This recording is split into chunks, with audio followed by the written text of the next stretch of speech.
वहाँ पे जो भी दीदी है, जो भी वहां पर हो, माइक पर म्यूट करें यहाँ पर। नेहल दीदी बोले आवाज आ रही है? आप आ रही, बोलिए। बोले पंच परमेष्टि भगवान की जय। आवाज आ रही है? हाँ, आ रही रेडी है, रेडी। नमो सिद्धाणं नमो आर्याणं नमो अजायाणं नमो लोए सवसाहुणं ऐसो पंच नमोकारो सव पावपणासणो मंगलाणं च सवेसिं परिममो वै मंगलम् परिममो वै मंगलम् परिममो वै मंगलम् मंगलं भगवान वीरो मंगलं गौतमो गणी मंगलं कुंद कुंदाद्यो जैन धर्मोस्तु मंगलम् सर्वमंगल्य मांगल्यं सर्वकल्याणकारकं प्रदानं सर्वधर्माणां जैनं जयतु शासिनं जैनं जयतु शासिनं जैनं जयतु शासिनं। बोले पंचमेश्वर भगवान की, बोले आचार्य 108 श्री विमल सागर जी महाराज की, बोले आचार्य 108 श्री पार्श्व सागर जी महाराज की, बोले परम पूज्य आचार्य 108 श्री वासुपुत्र सागर जी महाराज की, बोले गणाधिपति गणधराचार्य कुंत सागर जी महाराज की, बोले गुरुदेव आचार्य श्री देवनंद गुरुदेव की जय, बोले आचार्य गुरुनंद सागर महाराज की जय, बोले आचार्य गुप्तनंद जी गुरुदेव की जय। बंधु, हम जिस क्षेत्र पर विराजमान हैं उस क्षेत्र के लिए 2 लाइन बोल के जयकार लगवाएंगे। सिद्ध क्षेत्र गज पंथा जी को शत शत नमन हमारा है। सिद्ध क्षेत्र गज पंथा जी को शत शत नमन हमारा है। क्षेत्र है प्यारा बड़ा निराला, मन मंदिर में दारा है, मन मंदिर में दारा है, मन मंदिर में दारा है। बोले गजपंथा जी सिद्ध क्षेत्र की जय, बोले हिंसा परमो धर्म की जय।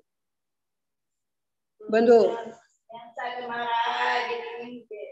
आज बड़े हर्ष का विषय है, हर्ष का दिन है, खुशी का दिन है। दिन तो सभी एक समान होते हैं, लेकिन जिस दिन कोई विशेष कार्य हो जाता है वो दिन महान बन जाता है। गणाधिपति गणधराचार्य कुंतु सागर जी महाराज एक वात्सल्य के धनी हैं और उनका 75वां अमृत जन्म जयंती जन्म दिवस के उपलक्ष्य में अमृत महोत्सव का ये कार्यक्रम आयोजन किया गया है। ये अमृत महोत्सव का कार्यक्रम आज दूसरा दिन है और इस कार्यक्रम के माध्यम से सभी श्रावकगण अपने घर में बैठ करके इस संतों के उपदेश का लाभ लेते हैं। ये श्रेय किसको जाता है? श्रावकों को घर बैठे लाभ देने का श्रेय किसको जाता है? गणाधिपति गणधराचार्य कुंत सागर जी महाराज जी के शिवाशीर्वाद से, नमोकार तीर्थ में विराजमान देवनंद जी गुरुदेव के आशीर्वाद से, वरुण क्षेत्र में विराजमान गुरुनंद जी महाराज जी और धर्म क्षेत्र में विराजमान गुप्तनंद जी गुरुदेव के अथक प्रयास से ये कार्यक्रम किया जा रहा है और संतों की वाणी, संतों का उपदेश जन जन तक पहुंचाया जा रहा है। देखिए, गणाधिपति गणधराचार्य कुंत सागर महाराज जी के विषय में जितना कहा जाए उतना कम है। वे वात्सल्य के धनी हैं। उनके वात्सल्य का वर्णन शब्दों से निकल नहीं पाता है। उनका वर्णन करने में हम असमर्थ हैं, लेकिन वो तो गुरुदेव हैं ही हैं, लेकिन इनके शिष्य भी सभी वात्सल्य के धनी हैं। नमोकार तीर्थ में विराजमान सारस्वताचार्य देवनंद जी गुरुदेव, वो भी बहुत प्रेम देते हैं। वहां पर हम गए नमोकार तीर्थ में, वहां 3 दिन रुके। गुरुदेव का बहुत ही बड़ा वात्सल्य मिला। यहाँ तक इतने बड़े आचार्य होकर के भी हमको लेने के लिए बहुत दूर तक आए थे। ये वात्सल्य है, बहुत बड़ा वात्सल्य है, क्योंकि शिष्यों पर भी गुरु का असर आता है। कुंतु सागर जी महाराज जी के विषय में बताया जाए, वो छोटे बड़े का भेद न करके अगर छोटा साधु भी आता है उनको लेने के लिए जाते हैं। ऐसे ही देखा कि देवनंद जी गुरुदेव, उनको बहुत बड़ा वात्सल्य है, वहां नमोकार तीर्थ में रहे, बहुत अच्छा प्रेम मिला हमको। समय कम था इसलिए वहां कम रुके, नहीं तो थोड़ा अधिक ज्यादा रुकना था वहां पर। ऐसे ही वरुण क्षेत्र में विराजमान गुरुधर नंद जी गुरुदेव, वहां भी हम जब श्रवण बेलगोला से विहार करके आए, वहां भी रुके थे, तो वहां भी उनका बहुत बड़ा वात्सल्य प्रेम मिला। वे धर्म की ध्वजा लहरा रहे हैं। जब हाईवे रोड से जाते हैं गाड़ियां, तो दूर दूर से जैन धर्म का स्मरण करवाती है, जो मूर्तियां देख करके। जब मूर्तियां देखते हैं तो जैन धर्म का पूरा ख्याल अंतरंग में आ जाता है। ऐसे ही धर्म क्षेत्र में विराजमान गुप्त नंद जी गुरुदेव, उनके माध्यम से ये कार्यक्रम चल रहा है। वे भी वात्सल्य के धनी है, उनके बारे में क्या बताऊं मैं। वहां भी हम गए थे, जब कचने गए थे वहां पर, तो गुरुदेव को दर्शन करने के लिए गए। केवल 2 घंटे के लिए वहां जाना था, 2 घंटे के लिए जाना था, लेकिन गुरुदेव का प्रेम इतना मिला कि वहां पर हमको 2 दिन तक रुकना पड़ा। परंतु ये सारी कृपा गणाधिपति गणधराचार्य कुंतु सागर महाराज जी की है। ये तो सभी इनके बेटे हैं, ये सभी इनके बेटे हैं। देवनंद जी गुरुदेव, ये गुप्तनंद जी गुरुदेव, गुरुनंद गुरुदेव और पद्मनंद गुरुदेव भी, वो भी इचलकरंजी में मिले थे वहां पर, तो बहुत ही वात्सल्य मिला था इनका। लेकिन इनके पोते भी कम नहीं है, वो भी धर्म की ध्वजा लहराना में बहुत बढ़ चढ़ कर आगे हैं। अमोक कीर्ति जी महाराज, अमर कीर्ति जी महाराज, सुरेश गुप्त जी, चंद्रगुप्त जी महाराज, सभी उनके पोते हैं। वे भी धर्म की ध्वजा पूरे भारतवर्ष में लहरा रहे हैं। बस मैं इन सबको अपने अंतरंग में धारण करके अपनी बात को रखता हूँ, क्योंकि बड़ों को अंतरंग में धारण करना बहुत अच्छा होता है। बड़ों को अंतरंग में धारण करके अपनी बात को रखेंगे तो बात बहुत अच्छी तरह से निकलती है, शब्द अच्छे निकलते हैं। और बुरे लोगों को अंतरंग में धारण करके हम अपनी बात रखेंगे तो शब्द भी बुरे ही निकलते हैं। इसलिए बड़े लोगों को हमेशा अपने अंतरंग में धारण करना चाहिए। अपने आप को बड़ा कभी नहीं समझना, अपने आप को छोटा समझ करके अपने आप को छोटा समझना चाहिए। जिसने बड़ा समझा, समझो वो गया नीचे, और जिसने छोटा समझा वो समझो वो उठेगा ऊपर। तो मैं उन सबको अपने अंतरंग में धारण करके उनको नमोस्तु प्रति करते हुए अपनी बात को रखता हूँ। बंधु, किसी ने कहा है कि संसार में अगर सारे दरवाजे किसी के लिए बंद हो जाते हैं, इस संसार में सारे दरवाजे किसी के लिए बंद हो जाते हैं, एक दरवाजा खुला रहता है, वो है धर्म का दरवाजा। मैं आपको कोई नई बात नहीं बता रहा हूं, जिसको मैं जानता हूं उसको आप भी जानते हैं, सारी दुनिया जानती है कि जिसके सारे दरवाजे बंद हो जाते हैं उसके लिए धर्म का दरवाजा खुला रहता है। सभी जानते हैं, मैं भी जानता हूं, आप भी जानते हैं, सारी दुनिया जानती है, बस लेकिन मानते नहीं है। अंतर उतना ही है, जानना और मानना एक रात है तो एक दिन है।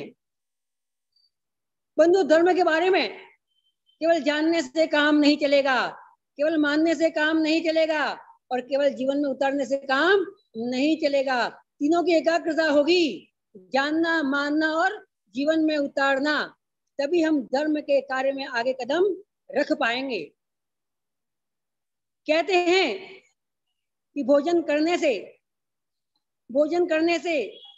शरीर स्वस्थ रहता है, भोजन करने से शरीर स्वस्थ रहता है। कौन कहता है? मैं नहीं मानता उस बात को कि भोजन करने से शरीर स्वस्थ रहता है। अरे भोजन करो, फिर उसको पचाओ। भोजन करने के बाद उसे पचाना पड़ता है, लेकिन तब भी शरीर की स्थिति, शरीर स्वस्थ नहीं रह पाएगा। अरे भोजन करना है, करके पचाना है, और इसके बाद में उस भोजन को जब तक मल द्वार से बाहर नहीं निकालेंगे तब तक शरीर स्वस्थ नहीं रह पाता है। अगर भोजन करते गए और उसको बाहर नहीं निकाला तो बीमार पड़ जाएंगे, रोग पैदा हो जाएंगे। अभी तो कोरोना ही रोग आया है, तो अनेक रोग आ जाएंगे। तो कहने का मतलब, जब तक हम भोजन करेंगे, पचाएंगे और मल द्वार से बाहर निकालेंगे, तभी हमारा शरीर स्वस्थ रहेगा। क्योंकि हम तो कर्म भूमि के मनुष्य हैं। हम आहार करेंगे और अगर निहार नहीं करेंगे हम बीमार पड़ जाएंगे। हम भोग भूमि जीव नहीं है। जो आहार करते हैं और निहार नहीं करते हैं वे तो 8 ही जीव हैं, वे 8 ही पद के धारी हैं। जो आहार करते हैं और निहार नहीं करते वे कौन है? तीर्थंकर। उनके माता और पिता कितने हो गए? 3, देव और बलदेव। 5, चक्री और अर्धचक्री अर्थात नारायण। और भोग भूमि अजीव, ये 8 पद के धारी होते हैं जिनका आहार होता है लेकिन निहार नहीं होता है। लेकिन हमारा तो निहार नहीं करेंगे तो बीमार पड़ जाएंगे।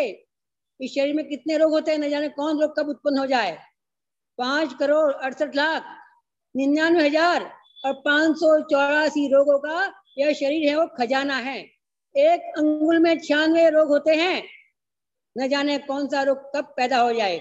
इसलिए पेट को साफ रखना पड़ता है, सारी बीमारियां इस पेट से ही आती है। इसलिए भोजन करना, भोजन को पचाना और मलद्वार से बाहर निकालना, इसी प्रकार धर्म को जानना, मानना और जीवन में उतारना, तीनों बातें सही रहेंगी तो धर्म के मार्ग में आगे बढ़ पाएंगे। आपने देखा होगा क्रिकेट मैच सभी लोग देखते हैं, इसको बहुत ही अच्छा समझते हैं। वहां पर खेल के मैदान में जिसको बैट्समैन बोलते हैं, तो बैट लेके छक्का चौका लगाता है ना, वो खेल के मैदान में कब तक खड़ा रह पाएगा? आप सब जानते हैं। अब जो जानते हैं उसी बात को मैं बताता हूँ, कोई विशेष बात नहीं बताता हूँ। वो जब तक खेल के मैदान में खड़ा रहेगा जब तक कि उसके पीछे के 3 विकेट होते हैं ना, उसमें अगर एक भी गिर गया ना, वो वहां पर ठहर नहीं पाएगा, उसको भाग जाना पड़ेगा वहां से। तीनों डंडे जब तक सही सलामत नहीं रहेंगे तब तक वो वहां पर खड़ा, एक भी गिर गया वहां से उसको चला जाना पड़ेगा। इसलिए कहते हैं जानना, मानना और जीवन में उतारना। हम दीपक से भगवान की आरती करते हैं, केवल दीपक से भगवान की आरती नहीं हो पाती है। उस दीपक में 3 चीजें होती हैं। दीपक होता है, उसके अंदर बाती होती है और उसके अंदर घी होता है। केवल दीपक से भगवान की आरती नहीं होगी, केवल बाती से भगवान की आरती नहीं होगी, केवल घी से भगवान की आरती नहीं हो सकती है। इन तीनों का जब तक मिलन नहीं होगा तब तक भगवान की आरती नहीं हो सकती है। लेकिन बंधु, ये कलिकाल है, ये पंचम काल है। इस कलिकाल पंचम काल में अनहोनी बातें भी हो जाती है, जिसको संभव नहीं है वैसी बातें भी संभव लोग कर देते हैं। हमारे तीर्थंकर 24 ही होते हैं, लेकिन वर्तमान में 25वें तीर्थंकर को मानने वाले भी पैदा हो गए हैं। और उन्हीं लोगों के द्वारा बिना घी, बिना दीपक और बिना तेल से, बिना घी, बिना दीपक, बिना बाती से आरती की जाती है। वे लोग शिविर लगाते हैं और बिना दीपक, बिना घी और बिना बाती से आरती कैसे होती है शिविरों में सिखाया जाता है। हाथ को ऐसे करिए, हाथ को ऐसे करिए और बीच में एक अंगुली रखिए, ये दीपक जल रहा है, ये दीपक बाती जल रही है, ये बाती जल रही है। ओम जय, बाती अंदर हिल रही है, ओम जय महावीर प्रभु। ये ऐसे शिविरों में सिखाया जाता है। ऐसे संप्रदाय के लोग और कोई नहीं है, हमारे ही भाई हैं, हमारे ही भाई हैं। आप सब जान गए होंगे, मुझे खुलासा करने की आवश्यकता नहीं है विशेष। लेकिन उनके लिए मैंने 2 लाइन लिखी है। मैं आपको पूरा भजन नहीं सुना रहा हूँ, केवल 2 लाइन सैंपल दे रहा हूं मैं आपको। कि जिन मंदिर के तले मुनि को देख जले, हे जिन मंदिर के तले मुनि को देख जले, मुनि को देखे भाव बिगाड़े, कैसे ये जैनी भले। मुनि को देखे भाव बिगाड़े, कैसे ये जैनी भले। हे जिन मंदिर के तले, मुनि को देख जले। बिन दीपक बिन बाती घी के, बिन दीपक बिन बाती घी के, हाथों से आरती करे।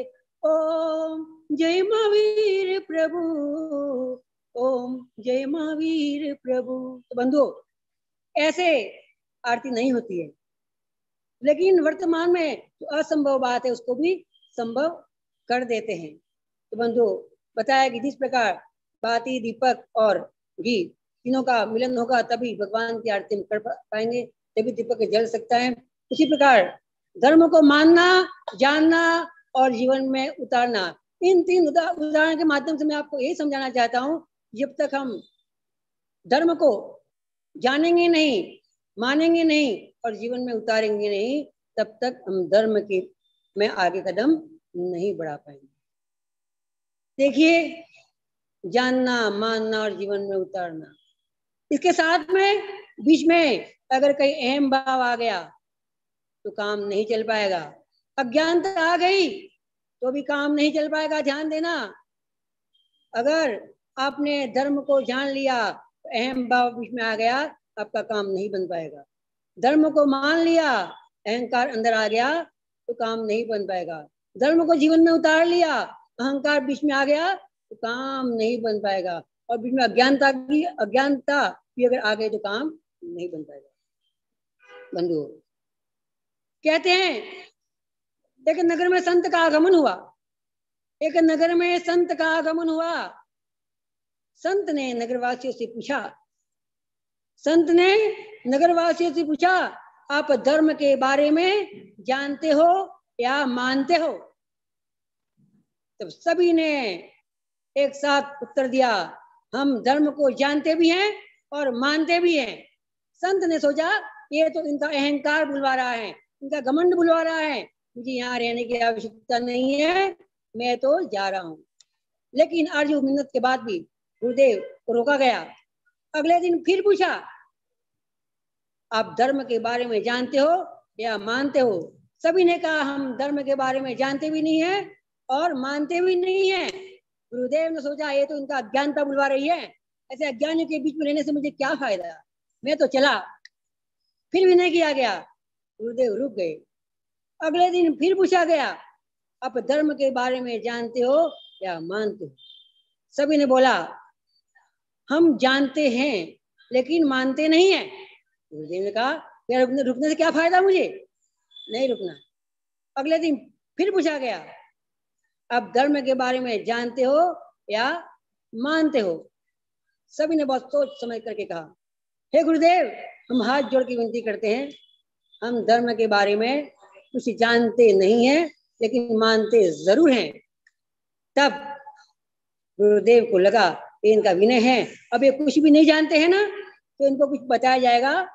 कहते हैं ना, मान रहे हम, जानते नहीं है लेकिन मानते जरूर हैं, तो इनको कुछ बताया जाएगा तो ये जरूर मानेंगे, अवश्य मानेंगे। तो धर्म को जानते नहीं है तो इनको धर्म को बताना पड़ेगा, धर्म है क्या जी। इसलिए कहते हैं, धर्म धर्म सब कोई कहे, धर्म न जाने कोई। धर्म धर्म सब कोई कहे, धर्म न जाने कोई। धर्म मर्म जाने बिना धर्म कहाँ से होए। धर्म मर्म जाने बिना धर्म कहाँ से होए। धर्म सभी कहते हैं, धर्म शब्द एक है बंधु, धर्म शब्द एक है, लेकिन उसे कहने वाले इस दुनिया में जीव अनेक हैं। जिस प्रकार नील गगन में देखा जाए तो चंद्रमा एक है, लेकिन उसकी शीतलता को ग्रहण करने वाले इस पृथ्वी पर अनेक जीव हैं। नील गगन में सूर्य एक है, लेकिन उसके संताप को, उसके ताप को, उसकी गर्मी को ग्रहण करने वाले अनेक जीव इस धरातल पर हैं। बंधुओं, ये व्यवहार से कहा जाता है, सूरज एक है और चंद्रमा एक है, लेकिन वे एक नहीं, अनेक अनेक अनेक हैं। इस जम्बूद्वीप में 2 सूरज और 2 चंद्रमा हैं। लवण समुद्र में 4 सूरज और 4 चंद्रमा हैं। धात की खंड में 12 सूरज और 12 चंद्रमा हैं। कालोदरी समुद्र में 42 सूरज और 42 चंद्रमा हैं। और पुष्करार्ध में 72 सूर्य और 72 चंद्रमा हैं। बंधुओं, सभी मिला के 2.5 दीप केंद्र में 132 सूरज और 132 चंद्रमा होते हैं। इसके आगे भी होते हैं। ये तो आधा पुष्करार्ध हुआ, और आधे पुष्करार्ध के आगे में आधा पुष्करार्ध जो बचता है उसके 8 भाग किए जाते हैं, और प्रत्येक में 4 4 4 बढ़ते हुए अंतिम पुष्करार्ध के अंतिम भाग में 172 सूरज और चंद्रमा हो जाते हैं। इसके आगे भी वाणिवर द्वीप में आगे और बढ़ते बढ़ते बढ़ते जाते। कहने का मतलब, हम व्यवहार में कहते हैं कि सूरज एक है, चंद्रमा एक है, लेकिन एक नहीं, अनेक अनेक अनेक है। तो कहने का मतलब कि धर्म शब्द एक है, लेकिन उसे कहने वाले अनेक हैं। क्योंकि एक हिंदू भी कहता है धर्म, एक मुसलमान भी कहता है धर्म, सिख भी कहता है धर्म, ईसाई भी कहता है धर्म, मैं भी कहता हूँ धर्म, और आप भी कहते हैं धर्म। सारी दुनिया कहती है धर्म धर्म धर्म। आखिर ये धर्म है क्या चीज? ये धर्म है क्या चीज? क्या धर्म कोई खाने की चीज है? धर्म कोई पहनने की चीज है? धर्म कोई ओढ़ने की चीज है? धर्म कोई बिछाने की चीज है? आखिर ये धर्म है क्या चीज? इसके बारे में कभी चिंतन किया, कभी मनन किया, कभी अनुभवन किया? नहीं किया। कहते महाराज, हमें कहाँ समय है इतना चिंतन करने का। हम तो रात में आते हैं, सो जाते हैं, और सुबह उठते हैं कितने बजे? 9 बजे। 9 बजे उठते हैं, फिर नहाए धोए और चले गए व्यापार के लिए। हमें ये सभी सोचने का हमारे पास में समय है ही नहीं। गुरुदेव कहाँ फुर्सत है? अरे भाई, आचार्य कहते हैं तुम्हें कब फुर्सत मिलेगी?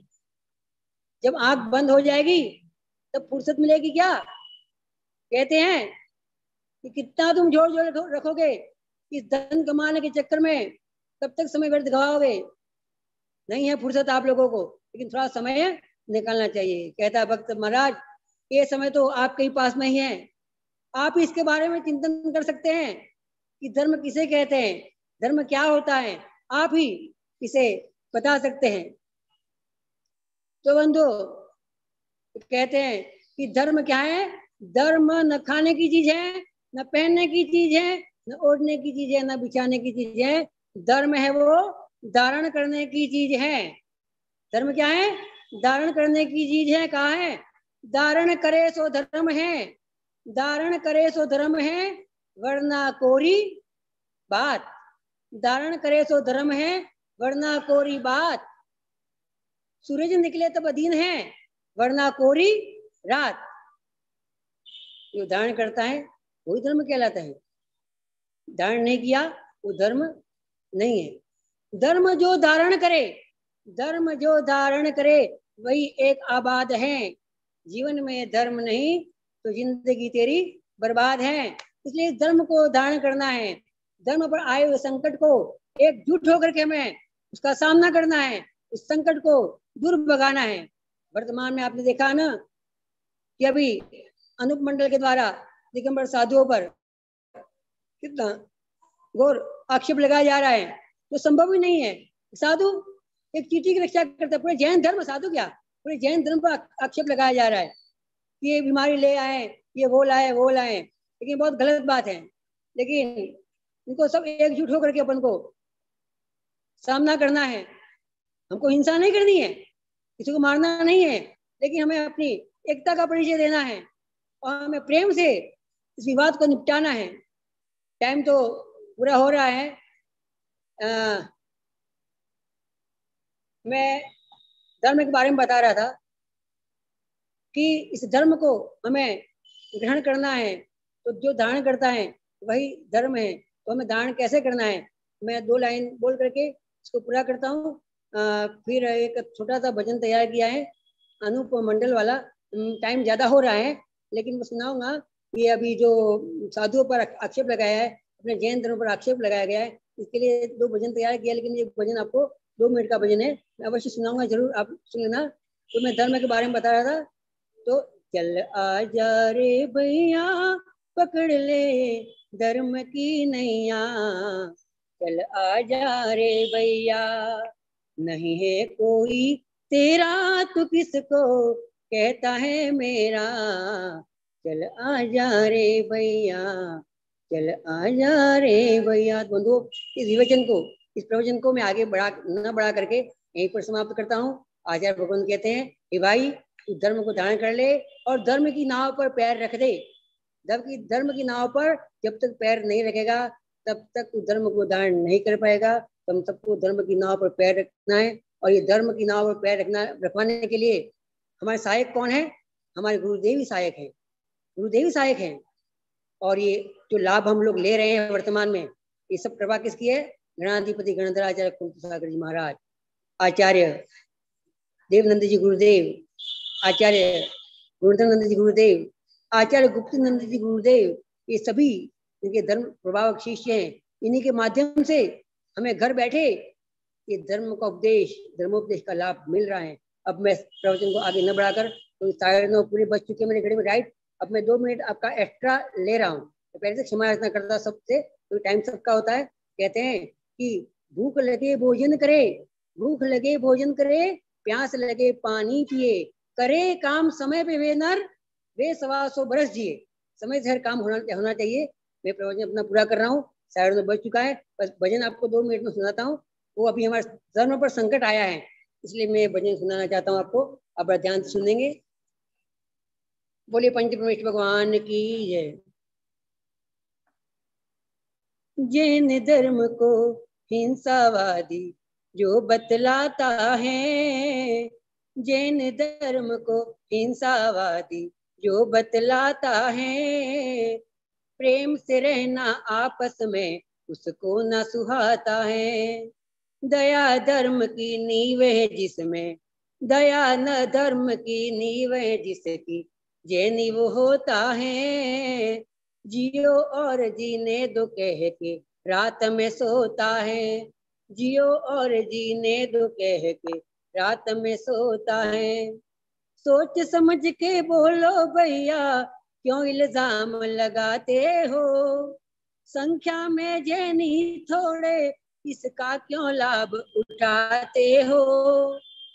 ताराओं से चंदा का प्रकाश न होता है, ताराओं से चंदा का प्रकाश न होता है, प्रेम भाव से रहना उसको नहीं सुहाता है।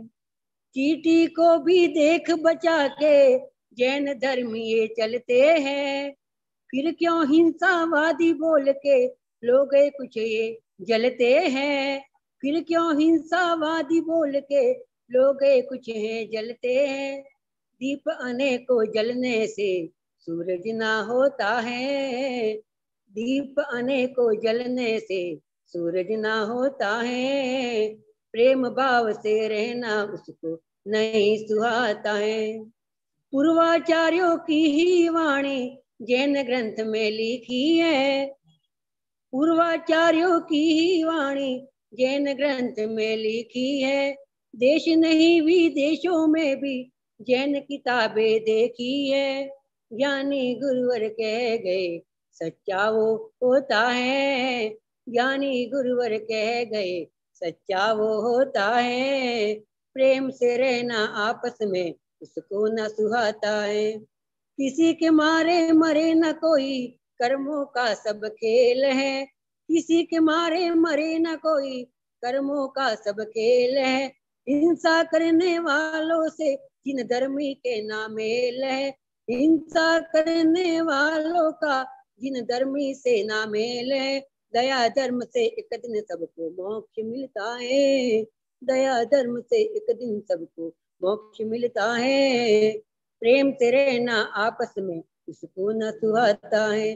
जैन धर्म को हिंसावादी जो बतलाता है, जैन धर्म को हिंसावादी जो बतलाता है, प्रेम से रहना उसको ना आपस में सुहाता है। दया धर्म की नींव है जिसकी ये नींव होता है। जियो और जीने दो कह के रात में सोता है। जियो और जीने दो कह के रात में सोता है। बंधु आज यहीं पर समाप्त करते हैं। आज अपने शब्दों को विराम देता हूँ। समस्त सभी श्रावक जनों को आशीर्वाद, सभी गुरुओं को मेरा नमोस्तु नमोस्तु नमोस्तु, और गुप्तानंद जी गुरुदेव को नमोस्तु, और सभी को बहुत बहुत श्रावकों को आशीर्वाद है। मैं आज अपनी बात यहीं पर पूरी करता हूँ। समय हो चुका है। बोले पंचमित भगवान की जय। बोले आचार्य गुरु शास्त्री वासुपुत्र सागर जी महाराज की जय। बोले गजपति दास की जय। बहुत सुंदर, बहुत अच्छा वक्तव्य, उदाहरण, दृष्टांत आचार्य शेष सागर जी ने यहाँ पर दिया। आप यहाँ पर आए और आपने भक्ति से जिन आराधना, गुरु सेवा, धर्म साधना आदि के विषय में बताया। महान भावों, गुरुओं के दर्शन बड़े भाग्य से मिलते हैं। यहाँ आपको रोज एक नए आचार्यों की वाणी का लाभ आपको प्राप्त हो रहा है, जिनका लाभ आप प्राप्त कर रहे हैं। गुरु के दर्शन, गुरु की वाणी जीवन में सबसे बड़ी अनमोल संपदा है। अच्छे अच्छे वाक्य उन्होंने बोले। आचार्य भगवान कहते हैं कि हमेशा अपनी बात कहने का खूबसूरत अंदाज रखो। हमेशा अपनी बात कहने का खूबसूरत अंदाज रखो ताकि जवाब भी खूबसूरत सुनो। ध्यान रखें, प्रेम की धारा बहती है जिस दिल में, प्रेम की धारा बहती है जिस दिल में, चर्चा उसी की होती है हर महफिल में, चर्चा उसी की होती है हर महफिल। इसलिए प्रेम की धारा बहाते रहिए और अपना गुरुओं पर विश्वास रखिए। एक गुरु महाराज थे, बहुत सारे सेवक उनकी सेवा करते थे। गुरु सेवा करते करते एक सेवक ने अपने गुरु से कहा, गुरुदेव मैं आपके पास हूँ बहुत दिनों से, जैसे हमारे यहाँ भी बहुत सारे लोग रहते सेवा करने के, यहाँ पे रहते हैं। कहा मेरी बहन की शादी है, मैं सामान्य गरीब आदमी हूँ, यदि आपका आशीर्वाद मिल जाए तो सब कुछ अच्छा होगा। और सामान्य साधक थे, उन्होंने कहा चिंता मत कर, तेरी बहन की शादी ऐसी ठाट बाट से होगी कि सारे लोग याद करेंगे, राजा भी शादी के अंदर होगा। अरे बोले मैं गरीब आदमी हूँ, मैं कैसे? बोले चिंता मत कर। और उसने कह दिया गुरुजी आप मेरे साथ चलना शादी में। बोले देख लेंगे जैसा भी होगा। और कुछ दिनों पश्चात उसके शादी में जाने का समय आया। गुरुजी से, गुरुजी आप चलिए साथ में। बोले मैं तो नहीं जा पाऊंगा, मुझे जरूरी काम है, लेकिन एक काम कर, ये मेरे पास में अनार है, ये अनार ले जा। अब सेवक सोचते गुरुदेव जो है रखे हुए हैं तो मुझे बहुत सारा सोना चांदी देंगे, हीरे जवाहरात देंगे, और अनार पकड़ा दिए और दो चार सेवक को साथ भेज दिया। सेवक साथ में जा रहे हैं और कह रहे हैं कि ये कैसे गुरुजी हैं, इससे अनार से क्या होगा, मुझे तो बहुत कुछ चाहिए था, मैं कुछ भी मेरे पास नहीं है। और गुरुदेव ने तो कहा था कि तेरी शादी में राजा भी आएगा, सब बहुत यादगार होगा, सब वो कैसे होगा, क्या होगा। चल पड़े। और जब रास्ते में जा रहे थे तो जाते जाते जिस राज्य से निकलने वाले थे उस राजा की राजकुमारी बीमार, बहुत ज्यादा बीमार, और वैद्य ने दवाई दी और कहा कि जो दवाई है इसे अनार के रस में लेना होगा, तभी राजकुमारी बचेगी, वरना राजकुमारी मर जाएगी। अब राजा ने देखा, पूरे राज्य में ढूंढना पिटवाया, कहीं अनार नहीं। उसने घोषणा करा दी कि जो अनार ला करके देगा उसे मुंहमांगा इनाम दिया जाएगा। तो घोषणा चल रही है, ढिंडोरा पीटा जा रहा है, मुनादी फिर रही है, और इतने में वो सेवक अपने मित्रों के साथ जा रहा था। बोले अरे अनार, अनार तो अपने पास है, चलो अपन चलते हैं। और अनार लेकर राजा के पास में गए। राजकुमारी को अनार का रस दिया गया। औषध देते ही वो राजकुमारी एकदम स्वस्थ हो गई, ठीक हो गई। राजा ने पूछा भाई तुम ये अनार कहाँ से लेके आ रहे हो, कहाँ जा रहे हो? उन्होंने कहा हम तो हमारे गुरुजी के पास से आ रहे हैं और अपनी बहन की शादी के लिए जा रहे हैं, हम गरीब आदमी हैं, हमारे पास कुछ नहीं है, गुरुजी की सेवा में रहते हैं, बहन की शादी थी उसमें हम जा रहे हैं। बोले कहाँ से आए? बोले हम गुरुजी के आश्रम से आ रहे हैं। बोले जिस गुरु ने तुमको ये दिए हैं वो बहुत ही नेक गुरु हैं और तुम चिंता क्यों करते हो? मैं तुम्हारी बहन की शादी कराऊंगा। जैसी राजकुमारी शादी प्रकार की शादी होगी, राजा स्वयं व्यवस्था के अंदर लग गया और राजा ने लग करके उस सेवक की बहन की ठाट बाट से शादी कराई। सोने चांदी जवाहरात से उस बहन को लाद दिया, दामाद को सामान मिला, माता पिता का सम्मान किया, यहाँ तक कि जितने भी शादी में आए सबके लिए खूब सारा सामान भेंट दिया गया। और स्वयं राजा उस राजकुमारी की उसकी बहन की डोली को उठाता है, नृत्य करता है, नाचता है और विदाई करता है। तब वह सेवक कहता है कि वाकई में जो गुरु देते हैं उसकी कोई कल्पना नहीं होती। गुरु हमें क्या दे देंगे इसका कोई भरोसा नहीं। गुरु से जो मिल सकता है अचिंतनीय अकल्पनीय होता है। इसलिए मान भाव ध्यान रखना। कबीरदास कहते हैं कबीरा बेनर अंध हैं, गुरु को मानत और। जो गुरु को और मानकर बैठे वो अंधे हैं। गुरु कृपा जिसके ऊपर होती है, जिसके ऊपर गुरु का हाथ, सारी दुनिया उसको साथ देती है। देखिए हमारे आचार्य शेर सागर जी हमारे बीच में गजपंता से हैं। सारा जीवन जब से घर छोड़ा तब से ब्रह्मचर्य सुगंध भैया बनकर के निरंतर आचार्य वासुदेव सागर गुरुदेव की सेवा करते रहे। उनके विहार की व्यवस्था बनाना, उनको आहार कराना, उनकी सेवा करना। और सेवा का विवाह आप देखिए कि श्रवणबेलगोला क्षेत्र के अंतर्गत वहां सुगंध भैया की दीक्षा हुई और जिस समय मुनि दीक्षा हुई, मुनि दीक्षा के साथ ही आचार्य वासुदेव सागर जी ने उन पर आचार्य पद के संस्कार कर दिए। दीक्षा हुई और संस्कार प्राप्त किया और अपने गुरु की समाधि कराई और आज गुरु का पट्ट पद लेकर के आज धर्म प्रभावना कर रहे हैं। तो ये गुरु सेवा से बहुत कुछ मिलता है। और अभी आपका मौका है, आपके लिए अवसर है कि पहले तो कल गुरुवार है, गुरु कृपा का ही वार है, गुरु का आशीष पाने के लिए आपसे उपस्थित होंगे। कल हमारे बीच में आचार्य उपाध्याय रवि नंदी जी आएंगे। रवि नंदी जी वो भी अपनी वाणी का संदेश देंगे। और परसों 4 तारीख है, तो 4 तारीख से लेकर 13 तारीख तक 15 तारीख तक प्रवचन की श्रृंखला नहीं होगी, लेकिन अभिषेक शांतधारा चलता रहेगा। अभिषेक चलेगा, शांतधारा होगी और 13 तारीख तक प्रवचन की श्रृंखला बंद रहेगी, क्योंकि हमें तुरंत अभिषेक शांतधारा के पश्चात में दोपहर को 12:30 से पुनः शिविर में जुड़ना है, लाभ लेना है। मैं आपसे कहना चाह रहा था कि एक गुरु की सेवा से सेवक को इतना मिल गया और आप अपने अपने घर बैठे हुए जितने भारत में साधु हैं, दिगंबर जैनाचार्य हैं, मुनि उपाध्याय, गणनी आर्यिका माताएं हैं, आर्यिका माताएं, चुलक जी हैं, उन सभी के दर्शन प्राप्त करेंगे, उनकी वाणी का लाभ लेंगे और यही उनकी सेवा होगी। गुरु की वाणी को सुनने आना, श्रद्धा से सुनना, ये भी सबसे बड़ी सेवा है। गुरु के प्रति विनय भाव रखना ये सबसे बड़ी सेवा है। गुरु के आदेश का वर्णन करना ये सबसे बड़ी सेवा है। और मेरा आपके लिए आदेश, संदेश, निर्देश, आह्वान है कि आप सभी अभी जुड़ जाइए और जितने परिवार आपके संबंधी हैं, मित्र हैं, परिचित, हर एक को स्पेशल फोर्स कीजिए, प्रेरणा दीजिए। हालांकि अभी 8,500 के ऊपर फॉर्म भरे जा चुके हैं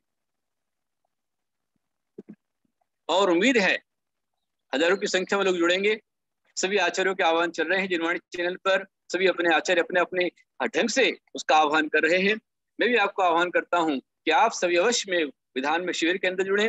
ये शिविर हमारे अज्ञान के अंधकार को दूर करेगा और रत्नत्रय की प्राप्ति कराएगा। बहुत अच्छा उदाहरण हमारे शेर सागर जी ने रखा कि वो 3 विकेट के 3 डंडे, वो एक डंडा भी गिर गया तो आउट। ऐसे ही आपके रत्नत्रय के 3 डंडे हैं, ज्ञान, चरित्र। एक डंडा भी गिर गया तो आपको मोक्ष नहीं मिलेगा। और उसके ऊपर 2 गुल्ली रखी हुई है। वो 2 गुल्ली क्या है? वो 2 गुल्ली है, एक श्रावक और एक साधु। 3 डंडे और 2 गुल्ली उसके ऊपर, ये श्रावक और साधु। इस श्रावक और साधु के द्वारा ही रत्नत्रय का मार्ग प्रशस्त होता है, मोक्ष मार्ग प्रशस्त होता है। एक भी गिल्ली गिर गई तो मोक्ष मार्ग नहीं चलेगा। श्रावक भी चाहिए, साधु भी चाहिए। आज आपके लिए साधु 24 घंटे बेबार आहार पानी लेकर के लगातार हर तरह से आपके लिए समझा रहे हैं, सुना रहे हैं, बता रहे हैं।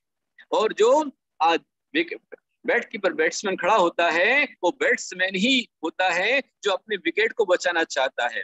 बाकी सब तरफ से बॉलर्स हों, फील्डर्स हों, विकेट कीपर हो, वे सब के सब उसको आउट करना चाहते हैं।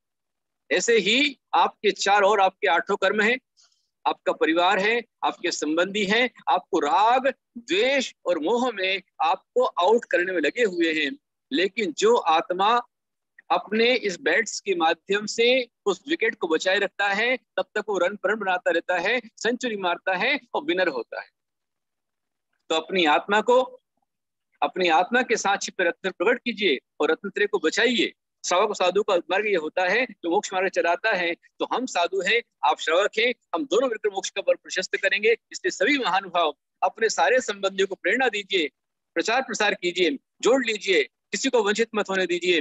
ज्ञान भी मिलेगा, गुरु दर्शन मिलेंगे, गुरु वाणी मिलेगी, बहुत सारा ज्ञान मिलेगा और साथ में सम्मान गौरव आपको प्राप्त होगा, इतना सारा अनुभव आपको मिलेगा, उसका लाभ प्राप्त करें। बहुत अच्छे से आप लोग सुन रहे हैं। हमारे बीच में आचार्य श्री रविनंदी जी आएंगे और रविनंदी को चढ़ाने के लिए भी उनके सारा भक्त मंडल, रविनंदी भक्त मंडल गुरु भक्त परिवार, उनके साथ में जितने भी लोग हैं, मुंबई के लोग हैं, गुजरात के लोग हैं, वो सभी अर्घ चढ़ाने को तैयार रहेंगे। साथ में तलोद के लोग अर्घ चढ़ाएंगे और साथ में जहाँ उनका चतुर्मास हुआ है उस गजपंथा कमेटी के सभी लोग उनको मौका देना